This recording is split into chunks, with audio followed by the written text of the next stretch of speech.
Hi అండి, అందరికీ నమస్తే. ఈ వీడియోలో నేను ఎంతో టేస్టీ, ఈజీగా చేసుకునే రత్నపురి హల్వా చేసి చూపిస్తానండి. ఇది మనకి ఏరియాని బట్టి, ప్రాంతాన్ని బట్టి రత్నపురి గడ్డ, అలాగే చిలకడ దుంప అని పిలుస్తూ ఉంటారు కదా, స్వీట్ పొటాటో అంటారు. దీన్ని ఫస్ట్ మనం స్టీమ్ చేసుకోవాలి. ఒక ఇడ్లీ పాత్ర తీసుకుని గ్లాసుడు వాటర్ పోసుకుని, తర్వాత వీటిని మట్టి లేకుండా స్వీట్ పొటాటోని శుభ్రంగా కడుక్కోవాలి. తర్వాత ఈ ఇడ్లీ పాత్రలో పెట్టేసుకోవాలండి దీన్ని. చిలకడ దుంపలన్నీ కూడా ఈ విధంగా పెట్టుకున్న తర్వాత మూత పెట్టుకుని 10 నిమిషాలు ఉడకనివ్వాలి. ఈ విధంగా ఉడికిస్తేనే మనకి చిలకడ దుంపలు అనేవి టేస్ట్గా ఉంటాయండి, స్వీట్గా ఉంటాయి. వాటర్లో పోసి మనం మరగబెట్టి ఉడికించేసుకుంటే టేస్ట్ అంత బాగోదనమాట. మధ్యలో ఈ విధంగా 10 నిమిషాల తర్వాత ఉడికినాయో లేదో మనం ఫోర్క్ స్పూన్ పెట్టి ఈ విధంగా చూసుకోవాలన్నమాట. చక్కగా మెత్తగా ఉడికిపోయినాయండి. తర్వాత స్టవ్ ఆఫ్ చేసుకోవాలి. స్టవ్ ఆఫ్ చేసుకున్న తర్వాత దీనిని ప్లేట్లోకి తీసుకోవాలి.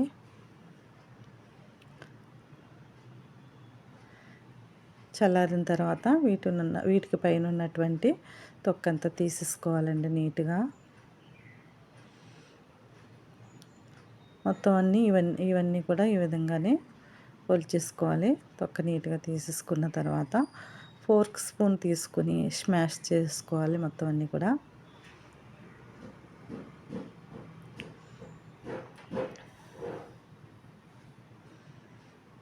ఇలా ప్రెస్ చేస్తే చక్కగా మెత్తగా అయిపోతాయండి.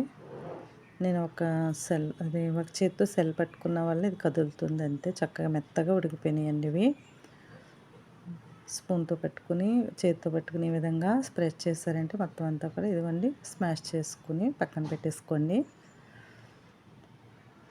తర్వాత స్టవ్ వెలిగించుకుని పాన్ పెట్టుకుని, పాన్ హీట్ అయిన తర్వాత ఒక స్పూను నెయ్యి వేసుకోవాలి. నెయ్యి వేసుకున్న తర్వాత మనకి డ్రై ఫ్రూట్స్ ఉంటాయి కదండి, జీడిపప్పు, బాదం పప్పు, వెండి ద్రాక్ష వేసాను నేను. వీటిని ఫ్రై చేసుకోవాలి.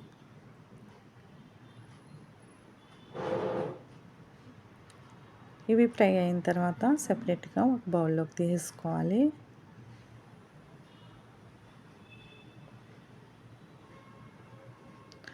ఆ తర్వాత మరొక స్పూను నెయ్యి వేసుకోవాలి.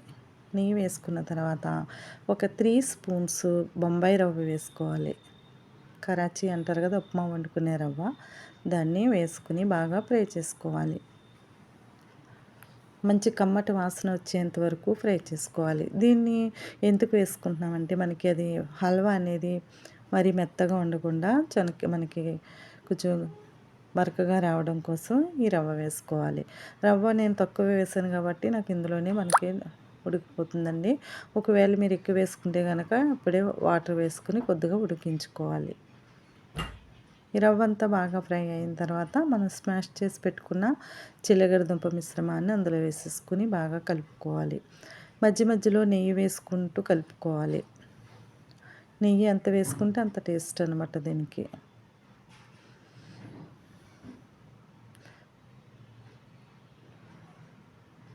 ఇలా 10 నిమిషాల పాటు దీన్ని బాగా కలుపుకుంటూ ఉండాలి. తర్వాత మీకు రుచికి తగ్గట్టుగా బెల్లం వేసుకోండి. నేను అరకప్పు బెల్లం వేసుకుంటున్నాను. దీన్ని ఈ విధంగా మధ్యలో గ్యాప్ ఇచ్చుకుని బెల్లం అందులో వేస్తే చక్కగా మనకి త్వరగా మెల్ట్ అయిపోతుంది. బెల్లం ఈ విధంగా మెల్ట్ అయిన తర్వాత మనకి దీన్ని బాగా కలిపేసుకోవాలి. మొత్తం అంతా కలిసేటట్టుగా కలుపుకోవాలి.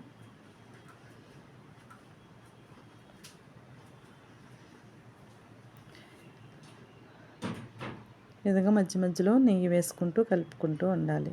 అలాగే ఒక స్పూను ఎలాచీ పౌడర్ కూడా వేసుకోవాలి. ఇదేంటంటే పిల్లలు తక్కువ వెయిట్ ఉంటారు కదండి, పిల్లలు బరువు పెరగట్లేదు అంటూ ఉంటారు, అలాంటి వాళ్ళకి చాలా యూజ్ అవుతుందండి. పిల్లలు బరువు పెరగడానికి ఈ విధంగా చేసి పెడితే చాలా బాగా ఉపయోగపడుతుంది. లాస్ట్లో డ్రై ఫ్రూట్స్ అన్నీ వేసేసుకుని బాగా కలిపేసుకోవాలి. మనకి ఇది పాన్ నుంచి సెపరేట్ అవుతున్నప్పుడు అయిపోయినట్టేనండి, మనకి హల్వా రెడీ అయిపోయినట్టే.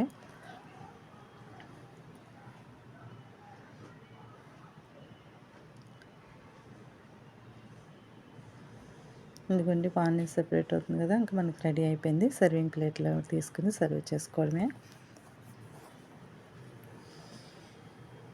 ఎంతో టేస్టీ రత్నపురి హల్వా అయితే రెడీ అయిపోయిందండి.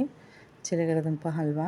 మీరు కూడా తప్పకుండా ట్రై చేయండి. నా ప్రాసెస్ కనుక నచ్చితే తప్పకుండా లైక్ మాత్రం ఇవ్వండి. తప్పకుండా చూసిన వాళ్ళందరూ కూడా లైక్ ఇవ్వండి. మీ లైక్ నాకు ఎంతో యూజ్ అవుతుంది. చాలా టేస్ట్ అయితే వచ్చిందండి హల్వా. పిల్లలు కూడా చాలా ఇష్టంగా తింటారు ఈ విధంగా చేసి పెడితే. బాయిల్ చేసి ఇచ్చిన దుంపలు తినరు కదా! ఈ విధంగా అయితే తింటారు. ఓకే అండి. Thanks for watching.